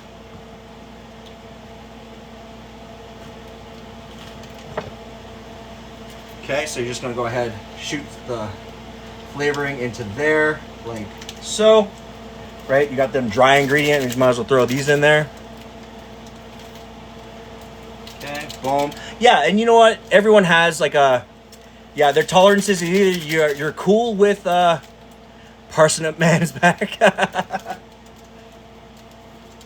Hey, you know what I'm saying? There's nothing wrong with some good parsnip, I'll be real. Do I have a favorite? Yes, I like. One of my favorite things with pork chops is Chinese style salt and pepper pork chops. To be honest with you, it's just tremendous. The flavor's amazing usually. Okay, so right here I'm gonna go ahead, kill the heat, right? As it reduces in the pan. Okay? Give that a toss so it's nice and airy. And then make sure you just kind of make sure the ingredients from the sides are all kind of pushed up. All right, boom. Now we got pancit, like so. Okay, I'm just gonna throw away just extra plastic here.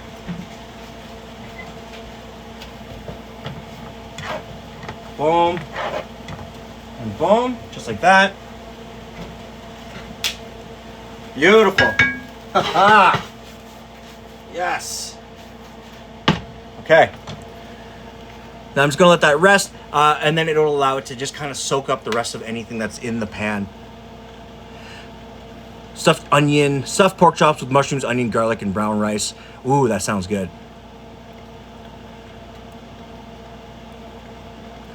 I gotta add that to the list, absolutely.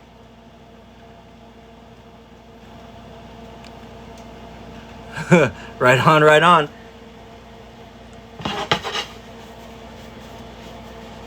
Okay.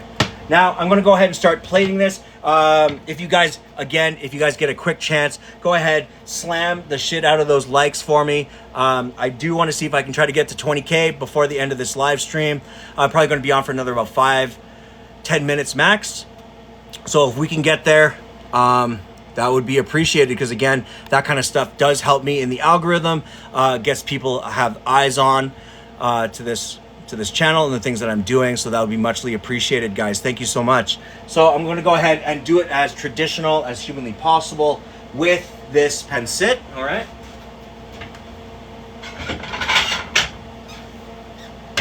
Okay, so when it comes to pancit, again, when dealing with noodles, it's always good to kind of just make sure that you start with a bed of noodles, right? And it's awesome because you're getting like a good amount of good amount of dispersion between them clear noodles and the chow mein style noodles as well. Okay, just like that. Okay. So you have a good base of the noodles on. You have a question. What's Pancit from Lamborghini? Lamborghini. Okay, so really quickly, Pancit is basically this is the one I'm making is my take on what's known as Pancit Canton. I do believe it's more of a southern Filipino, like South Filipino version of the Pancit dish, and the reason it's called Pancit Canton is because this one is primarily influenced by the Cantonese, like several hundred years ago type thing. And what it is, it's the Philippines version of chow mein noodles, essentially. And it's so with the Pancit Canton version, it's a lot more soy sauce, it's a lot more ginger, garlic flavorings, onions, and as well as it's a little bit more meat heavy. Whereas if you went to like central or northern Philippines, it would be more based in like they would still have the same aspects like garlic, cabbage, chicken, and shrimp and stuff, but you would still find that it has more of a sour flavor to do with like a little bit of vinegar and calamansi limes and stuff like that.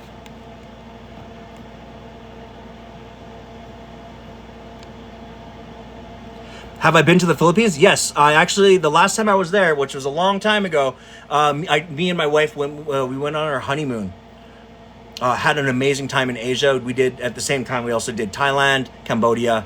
It really opened my eyes to a lot of the newer cuisines that are coming out of Asia, because I'm really used to like growing up as a Filipino here in Canada to a lot of the very traditional dishes that you just kind of end up having. Lamborghini, how did you learn to cook? And then MJ wants to know what type of noodles you're using. Okay, so first, Lamborghini, the way I learned to cook was the hard way. Essentially, I started as a dishwasher, as well as I had a really great chef back when I turned like 14 and a half. He introduced me to the idea of coming onto the line, doing prep. Here, take these fries, put them in the deep fryer, cook these wings, etc., etc. So I started doing that. On top of, like, what do you call it? Like home ec class in like junior high. And I did take foods class in high school all the way through. And that's kind of something that I just kind of carried on. I really loved the idea of cooking, as well as I did learn, like in like the 1996 is when the introduction of like Food Network in Canada came up. And that's when I started to like, I could really do that as a kid, right? I started cooking when I was about 7. So it's just something that I just truly love. Love from Canada. We have a very strong Yes, we do. We do have an incredible. MJ wants to know what type of noodles you're using. We do have an incredible Filipino culture in every province now, which is amazing to me. And the rice noodles that I'm using, MJ, is specifically the what do you call it? The Pancit vermicelli noodles. They're very thin. You'll see them. They usually come in bunches, like little balled up bunches of the vermicelli noodles, and all you have to do is just put them into a thing of warm water or hot water, not boiling. Just let them soak. When they start turning white and more clarified, like that's really contradictory, but they'll turn white, then they'll start to become clarified. Then just go ahead, drain them, put them under cold water, let them sit, and they're easy to work with.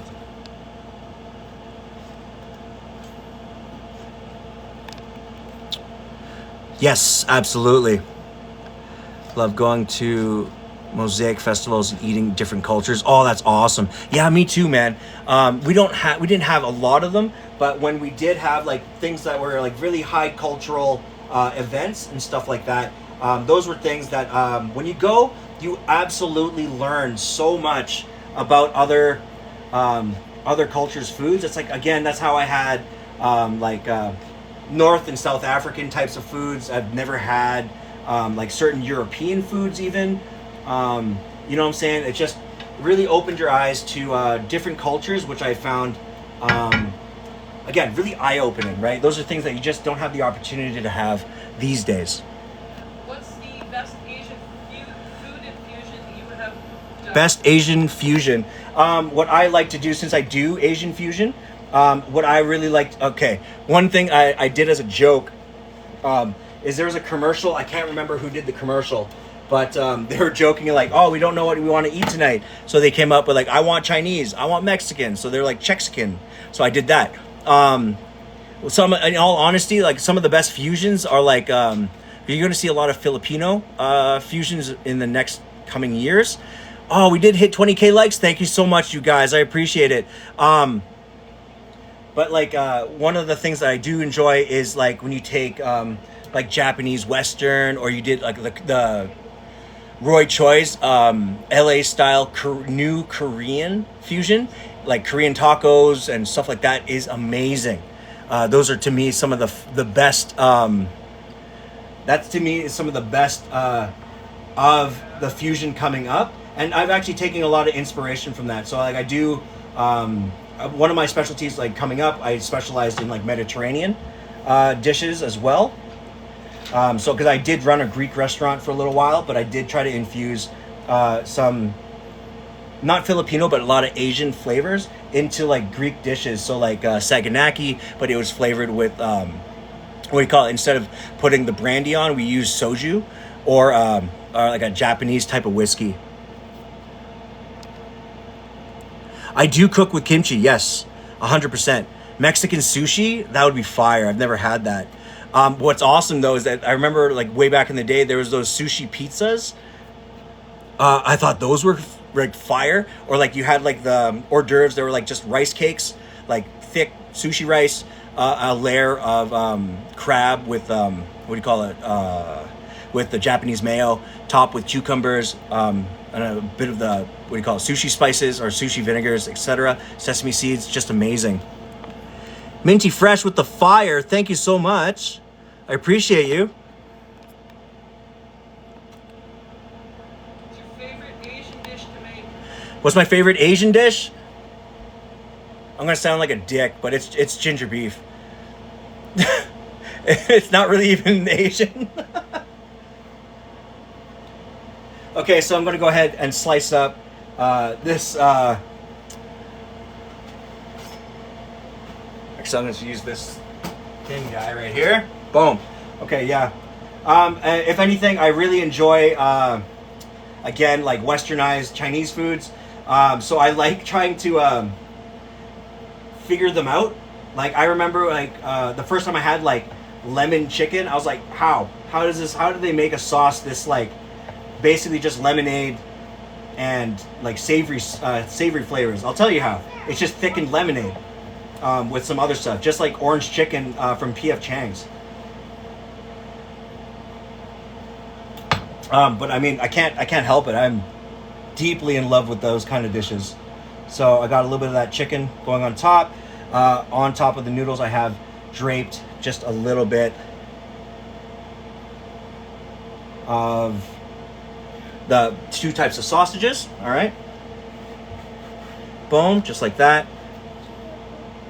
You know what I could really go for is again, this is the kind of dish that really just needs like green onion.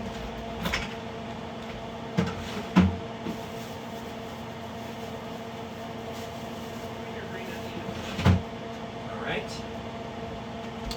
So I'm just gonna go ahead, just chop up just a little bit of green onion to get me some of that that fresh onion flavor. Okay, nothing too crazy. And then one of the other things, I couldn't find calamansi. Okay, just like that. On top, just like that. I am going to hit with just a small hit of crushed up peanuts that I have left over. I hope so. I hope my chicken's kind of better than other places. This plate is going directly to my lovely wife because she's been literally just sitting, watching this live as usual and just waiting. Okay, so I have a little bit of that green onion, a little bit of peanuts, and the real secret to a good pancit is a hit of lime. I couldn't find calamansi, but yeah, you're gonna take this lime, throw it just on the side there. Okay, so right here, guys, this is my version of pancit canton, done in a more slightly elevated North American way. So again, it's the instant pancit canton chow mein noodles, again with the pancit clear noodles. Okay, with it I did serve it with a bunch of the longanisa Filipino sausage, a little bit of chorizo sausage to kind of give it some depth, some smokiness to go with those noodles. I did a nice seared chicken breast on top. And then again do you know what I almost forgot? I almost forgot the sesame sauce. Now that I remember. Okay, so then it's the nice sweet soy sesame sauce. Just a little bit goes a long way, right? Because again, it has a lot of saltiness, a lot of seasoning. Boom, yeah. So then it's the sesame soy chicken served on top, served with a hit of nice fresh lime, and that's pretty much it, okay? All right, so I will be back in a second to go ahead and plate the dessert. But my wife has been waiting, so I'm just going to go ahead and send her this. I'll be right back, you guys.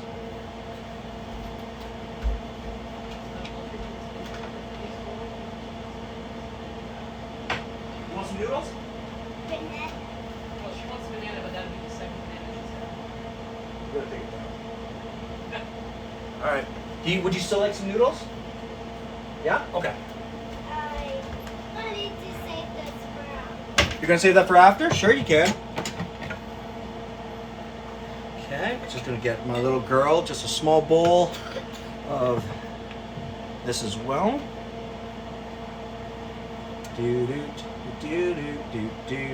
Yeah, here we go. Like that.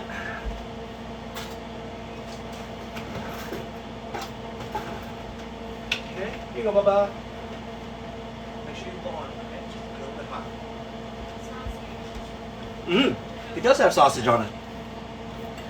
All right, so for the dessert,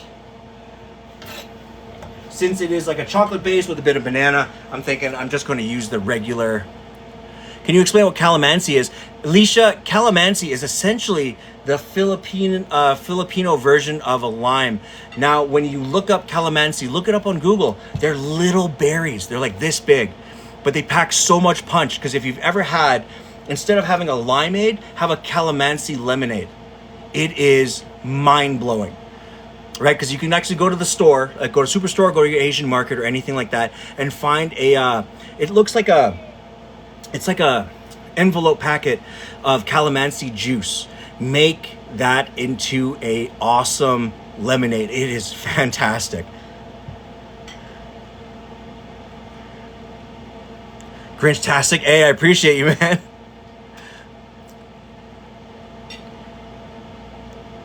Autumn Sugar Boo, hey, awesome. Hey, look, I mean, remember, I am always going to be reposting all of my videos on my YouTube channel. So if you want the link to my YouTube channel or the name, because I know it's really hard to find right now, just go ahead, give me a DM, and you can go ahead and follow along with this dessert for when I post today's live. As well, in the next maybe 2 or 3 weeks, I will be doing a Cook With Me episode, probably on a Saturday. So if you guys want to do that, go ahead, just leave me a DM, tell me you're interested. I just want to kind of see how many people would be down for it, and then we'll go from there, okay? Do I plan next day dinner? To be honest with you, Lambo, it really depends on what I have left over.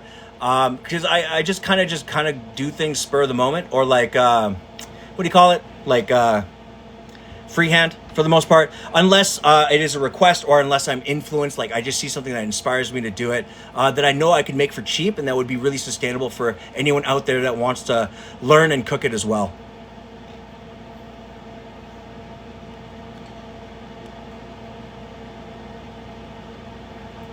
Filipino, hey, I appreciate you, man. Yes, we do all try to be generally good people. You know what I'm saying? Like I really haven't met like a random Filipino person that was like a dick, unless they were like really old. But even then, it's not all of them. Like I've met a lot of Filipinos in my life, and they're all pretty goddamn good.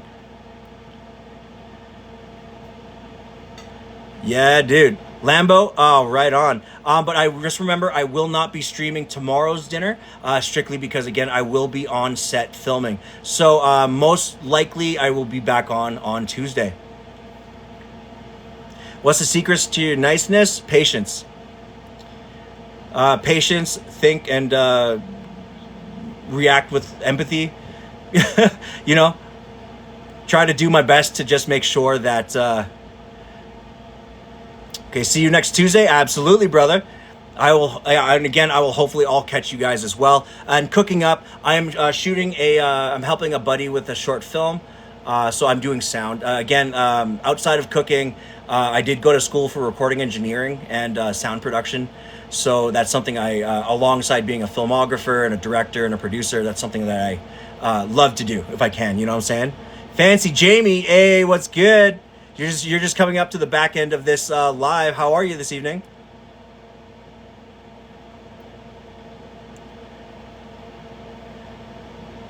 Yeah. Again, I'm trying to transition out of working on the lines in restaurants and stuff like that because I'm getting older. My back ain't doing too good, and you know what I mean. I really want to still do food. This is why I'm doing lives, trying to influence people. Grinchtastic, thank you so much for the follow. I appreciate it. Welcome to the community. Again, you've been here. You've interacted with some of the people. They're amazing. You know what I'm saying? Warm, loving. It's an awesome community we have here. Ms. B, you're in Ontario. I'm actually in Calgary, Alberta, ma'am. Don't be the old man. That's yeah, but the thing about what do you call it, when you work the line and all that stuff, I like an idiot, I didn't do it. Like I spent a whole career doing it incorrectly, like plating like this as opposed to like plating with your back out and just doing it like this, you know what I mean? Really hyper focused on plating and stuff like that. So doing what I'm doing now is for me it makes sense, right? To step off the line, but still trying to influence people to better their at-home cooking game, stuff like that.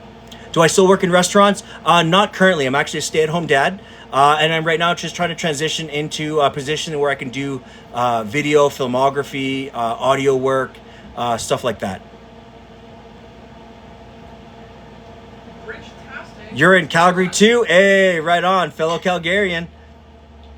MJ, you're an old lady at 36. Yo, hey, I will say though, like you do, like once you hit past 35, like, you know what I mean, you sneeze wrong, it hurts. Right? Your back be all thrown out. It's hilarious. Okay, so I'm just going to go ahead and I'm going to plate up a little bit of dessert.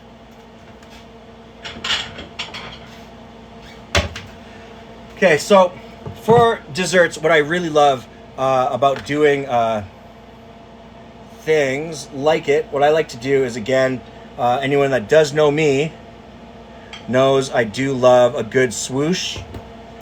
So I'm just going to go ahead and hit that on the plate right here. Right? Let that do its thing for a second. And then I'm just going to get my spoon warm.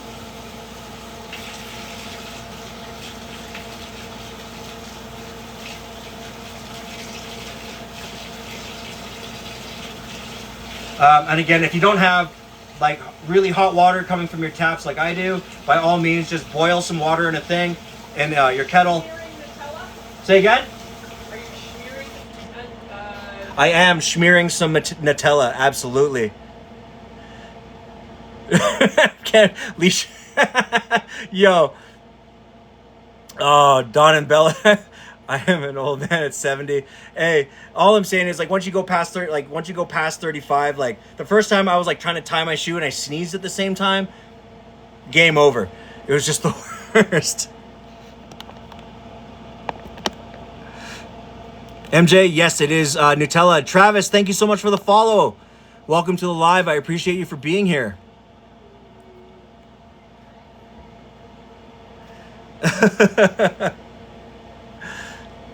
I was there 84, 94, and oh man.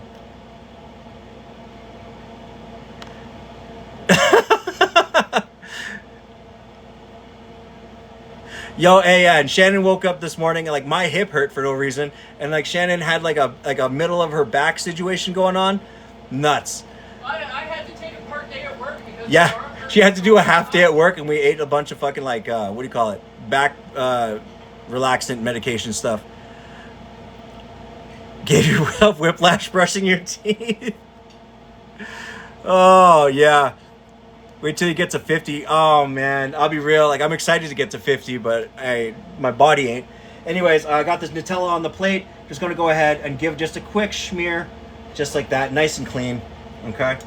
And again, you know, when it comes to your plating, the reason I always try to make sure that I do a plating for every one of my meals is also just to both showcase to you guys what can be plated, how to plate certain things, just really simply, right? But make sure that it's always elevated for the people that you're cooking for. Because to me, again, plating is extremely important, especially when you want to showcase and, you know, you want to showcase that you care for the people that you're cooking for, okay? So a nice little smear on the plate. Let's do this one. Yeah. Let's do that one right there. So then for this, I'm just going to go ahead and I'm going to just give it a quick, ooh, yeah. Get that nice crunch. Boom. Okay. And then what I will do is I'm going to grab the ice cream.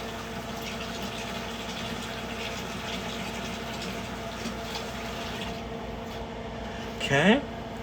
Again, I have a warm spoon ready to go.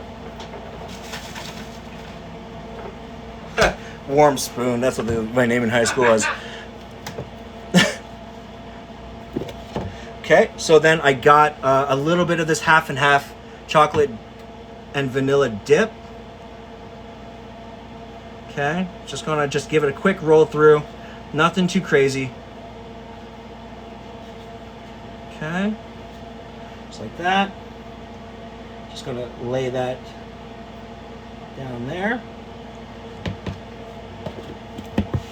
Okay, and again, what I love about this ice cream that it's always kind of just generally soft. It's, you know what I mean. It doesn't, like, I know some ice creams, they just get hard as fuck, like in the freezer, and in this case, this one softens up pretty well. So I'm just gonna go ahead, lay down just a little bit of that there, Okay. Nice.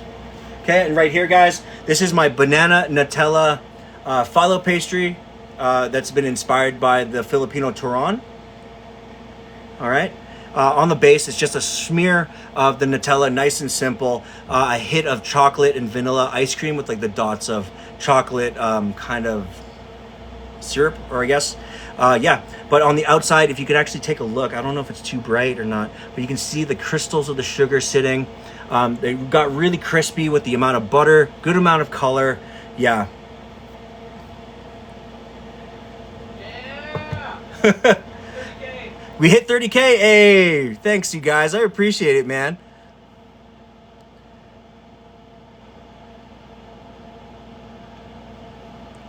Yo, plan a party date. You know what? I was thinking about that as well, because there is quite a few Calgarians and people that are local to this. So maybe in the summertime when it's really nice out, we might actually just try to plan for a potluck. I think that would be awesome. Yeah, Miss B, yes, we all go. I'll drive. Get in, losers. We're going to Grandma's house. Sean Someone was Botello. asking if you had single friends, and I keep saying, no, they're single for reasons. I got standards. Yeah, they're single for reasons.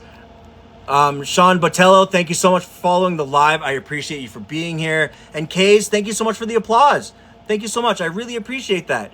But if you are looking for someone that can cook, clean, all that good stuff, go ahead, date a chef. But I will say that it does take patience, because we also all got fucking problems. Eliz, how are you this evening? Thank you so much for joining the live. Just really quickly, this is dedicated to one of our lovely followers, Leisha, in the comments, because again, she gifted the most on the last Saturday's live.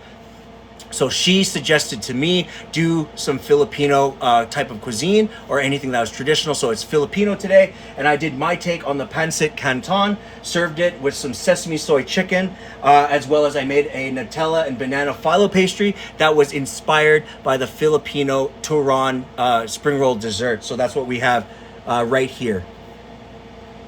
Okay.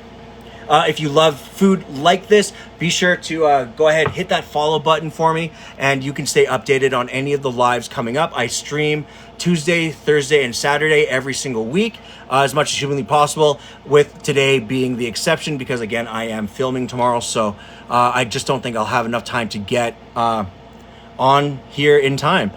Who's my wife is on here. She goes under the name Nanners the Great.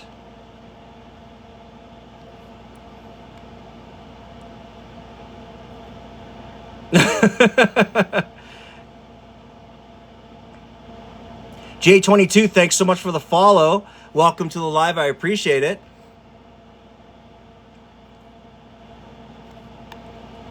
Right on, right on.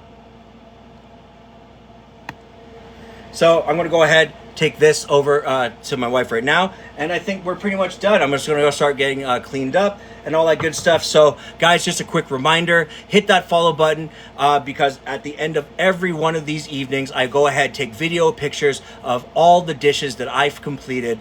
So Donovan, hey, you stop staring at me like that, bro. Yeah, I take pictures and video of all the final products. So if you guys want a closer look at any of the dishes that I made on any one of the streams, it will be posted either tonight or tomorrow morning.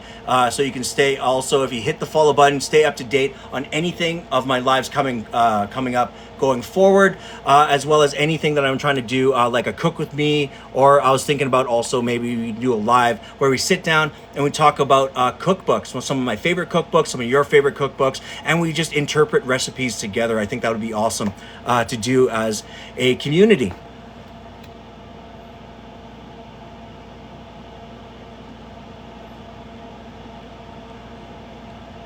Mamacita, thank you so much. I appreciate you for joining the live as well.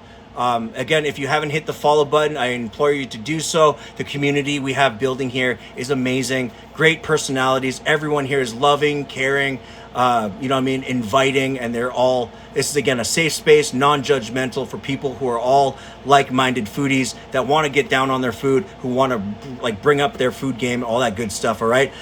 So yeah, to end tonight, just a reminder too, anybody that has any comments, questions, or anything to do with food, go ahead. Don't be shy. Leave me a comment or a DM after the live is all done. If not, I will see you all on next Tuesday coming up. And until then, you guys have a great weekend. Elise, I am usually go live Tuesdays, Thursdays, Saturday, 5 p.m. Mountain Time. Leisha, thank you so much. I appreciate you for giving me this suggestion. This was an awesome opportunity to do something that I haven't really done in quite a long time. The Harry Potter cookbook, interesting. I'd love to actually take a look at that myself. Leisha, thank you so much for the roses. I appreciate you guys all for being here. Elise, just be sure to hit that follow button so you can stay up to date, and I will see you all on next Tuesday. Thank you so much. Have a great and safe weekend, okay?